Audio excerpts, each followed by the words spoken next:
Notre secours est dans le nom du Seigneur qui a fait le ciel et la terre. La conquête de la terre promise est en train de s'emballer.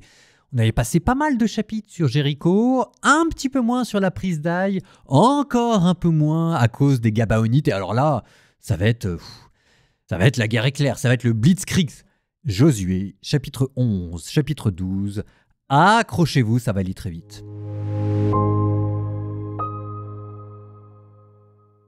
Lorsque Yabin, roi de Hassor, apprit cela, il envoya des messagers à Yobab, roi de Madon, au roi de Shimron et au roi d'Akshaph, aux rois habitant dans la montagne du nord, dans la Araba au sud de Kinnaroth, dans le bas pays et sur les crêtes de Dor à l'ouest. Les Cananéens habitaient à l'est et à l'ouest, les Amorites, les Hittites, les Périzites et les Jébuséens dans la montagne, les Hivites au-dessous de l'Hermon, dans le pays de Mishpa. Ils sortirent donc, et toutes leurs troupes avec eux, peuple innombrable, comme est innombrable le sable des rivages de la mer, avec des chevaux et des chars en très grand nombre. Tous ces rois se donnèrent rendez-vous et vinrent camper ensemble aux eaux de Méron pour combattre contre Israël. Le Seigneur dit à Josué, « Ne les crains pas, car demain, à la même heure, je les livrerai tous, criblés de coups, à Israël. Toi, tu couperas les jarrets de leurs chevaux et tu brûleras leurs chars. » Josué et tout le peuple en armes les atteignirent à l'improviste aux eaux de Mérom et ils tombèrent sur eux. Le Seigneur les livra aux mains d'Israël qui les battit et les poursuivit jusqu'à Sidon la Grande, jusqu'à Mishphéroth Maïm et jusqu'à la vallée de Mishpa à l'est. Il les battit au point qu'il ne laissa pas un survivant. Josué leur fit ce que leur avait dit le Seigneur. Il coupa les jarrets de leurs chevaux et brûla leurs chars. En ce temps-là, Josué revint, s'empara de Hassor et frappa son roi par l'épée. Hassor était auparavant la capitale de tous ces royaumes. On passa au fil de l'épée toutes les personnes qui s'y trouvaient, on les voua à l'anathème. Il ne resta pas âme qui vive et l'on brûla Hassor. Josué s'empara de toutes ces villes et de tous leurs rois. Il les passa au fil de l'épée et les voua à l'anathème, comme l'avait ordonné Moïse, le serviteur du Seigneur. Mais Israël ne brûla aucune des villes situées sur des collines, sauf Hassor que Josué brûla. Les fils d'Israël prirent comme butin pour eux toute la richesse de ces villes et le bétail. Mais tous les hommes, ils les passèrent au fil de l'épée au point de les anéantir. Ils ne laissèrent pas âme qui vive. Comme le Seigneur l'avait ordonné à Moïse son serviteur, ainsi Moïse l'avait ordonné à Josué, et Josué fit de même. Il ne s'écarta en rien de tout ce que le Seigneur avait ordonné à Moïse. Josué prit tout ce pays, la montagne, tout le Néguev, tout le pays du Goshen, le bas pays, la Araba, la montagne d'Israël et son bas pays. Depuis le mont Halak, qui s'élève vers Séhir, jusqu'à Baal-Gad dans la vallée du Liban sous le mont Hermon, il s'empara de tous leurs rois, les bâtit et les mit à mort. Durant de longs jours, Josué fit la guerre à tous ces rois. Pas une ville ne fit la paix avec les fils d'Israël, sauf les Hivites qui habitaient Gabaon. Toutes les autres furent prises par les armes.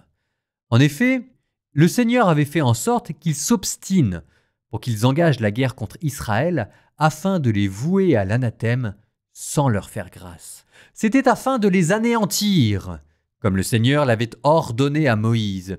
En ce temps-là, Josué vint supprimer de la montagne les géants anakites, ceux d'Hébron, de Débir, d'Anab, de toute la montagne de Juda et de toute la montagne d'Israël. Josué les voua à l'anathème avec leurs villes. Il ne resta plus d'Anakites dans le pays des fils d'Israël. Il n'en subsista qu'à Gaza, Gath et Ashdod. Josué prit tout le pays, selon tout ce que le Seigneur avait dit à Moïse. Josué le donna en héritage à Israël, le répartissant selon les tribus, et le pays se reposa de la guerre. Voici les rois du pays que les fils d'Israël bâtirent, et dont ils conquirent le pays au-delà du Jourdain au soleil levant, depuis le torrent de l'Arnon jusqu'au mont Hermon, avec toute la Araba vers l'est.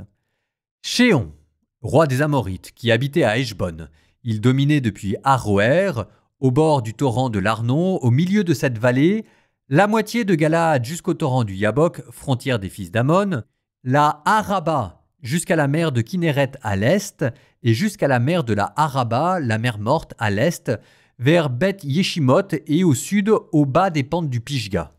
Puis le territoire de Og, roi de Bashan, un des survivants des Réphaïtes, qui habitaient à Ashtaroth et à Édrei. Il dominait sur le mont Hermon, sur Salka et sur tout le Bashan jusqu'à la frontière des Géchourites et des Maacatites, ainsi que sur la moitié de Galaad à la frontière de Shéon, roi de Heshbon. Moïse, le serviteur du Seigneur, et les fils d'Israël les bâtirent. Moïse, le serviteur du Seigneur, les donna en possession aux Roubénites, aux Gadites et à la demi-tribu de Manassé. Voici les rois du pays que Josué et les fils d'Israël bâtirent au-delà du Jourdain à l'ouest, depuis Baal-Gad dans la vallée du Liban, jusqu'au mont Halak qui s'élève vers Séhir. Josué donna ce pays en possession aux tribus d'Israël selon leur répartition. Dans la montagne, dans le bas pays, dans la Araba et sur les pentes dans le désert et le Négev, chez les Hittites, les Azamorites, les Cananéens, les Périzites et les Jébuséens. Le roi de Jéricho, 1. Le roi de Haï à côté de Béthel, 1. Le roi de Jérusalem, 1. Le roi d'Hébron, 1. Le roi de Yarmout, 1. Le roi de Lachish, 1. Le roi d'Eglon, 1. Le roi de Gézer, 1. Le roi de Débir, 1. Le roi de Guéder, 1. Le roi de Horma, 1. Le roi de Arad, 1. Le roi de Libna, 1. Le roi d'Adoulam, 1. Le roi de Makeda, 1. Le roi de Béthel, 1. Le roi de Tapoua, 1. Le roi de Hépher, 1. Le roi d'Aphek, 1. Le roi de Saron, 1. Le roi de Madon, 1. Le roi de Hassor, 1. Le roi de Shimron-Méron, 1. Le roi d'Akshaph, 1. Le roi de Tanak, 1. Le roi de Megiddo, 1. Le roi de Kédesh, 1. Le roi de Yokneam au Carmel, 1. Le roi de Dor sur la crête de Dor, 1. Le roi des Goïm à Gilgal, 1. Le roi de Tirsa, 1. Total des rois, 31.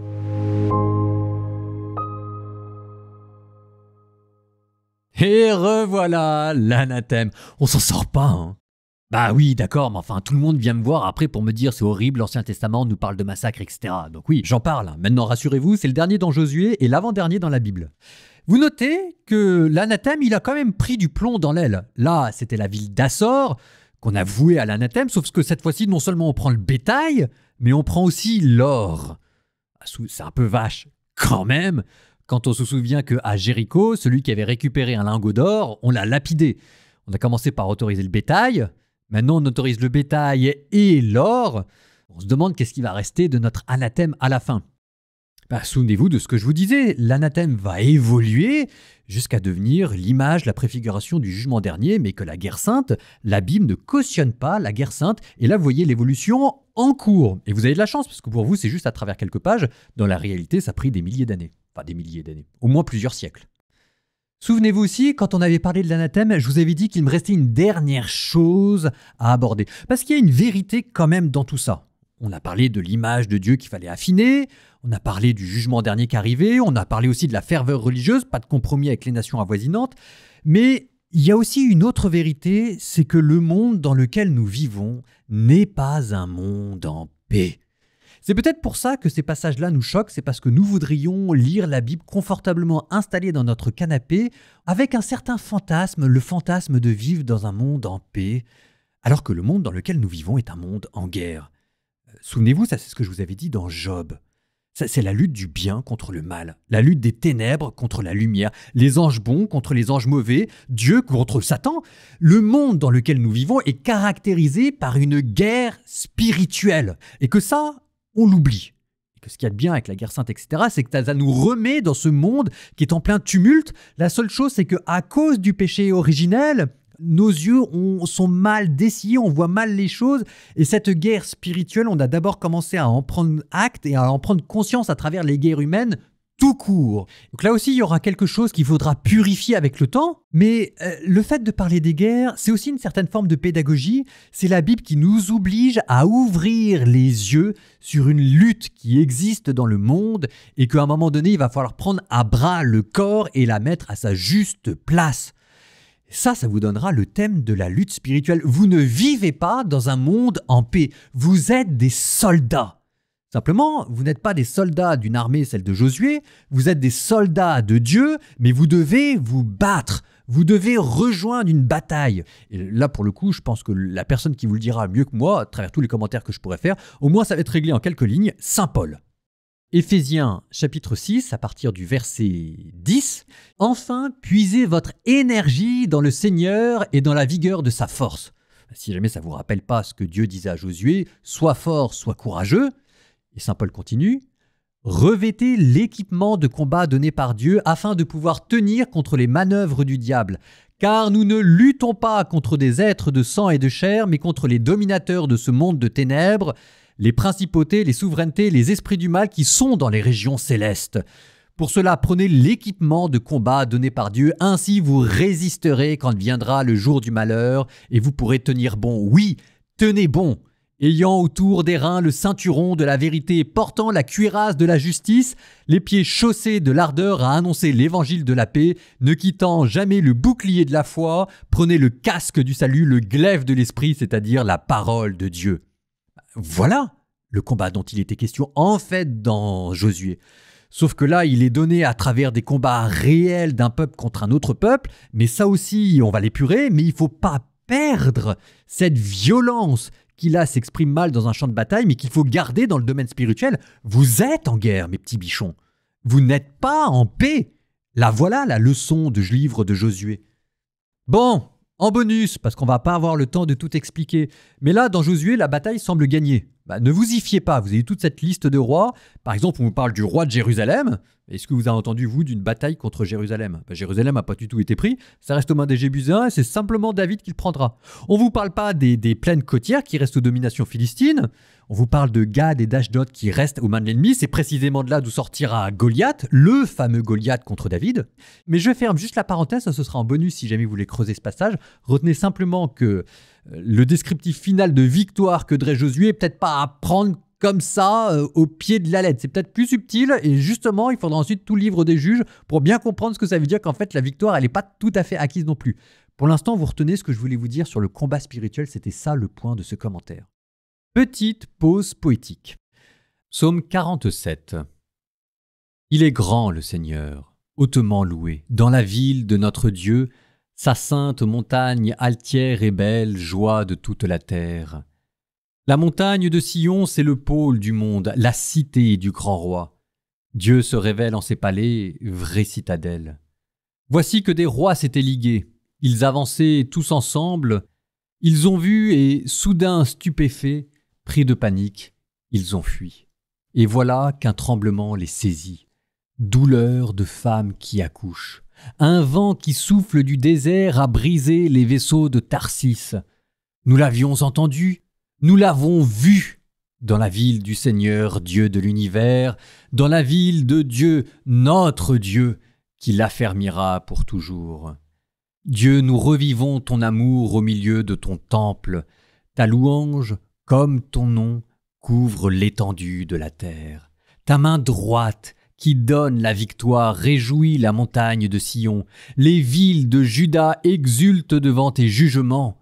Longez les remparts de Sion, comptez ses tours, que vos cœurs s'éprennent de ses murs, contemplez ses palais, et vous direz aux âges qui viendront, ce Dieu est notre Dieu, pour toujours et à jamais, notre guide pour les siècles.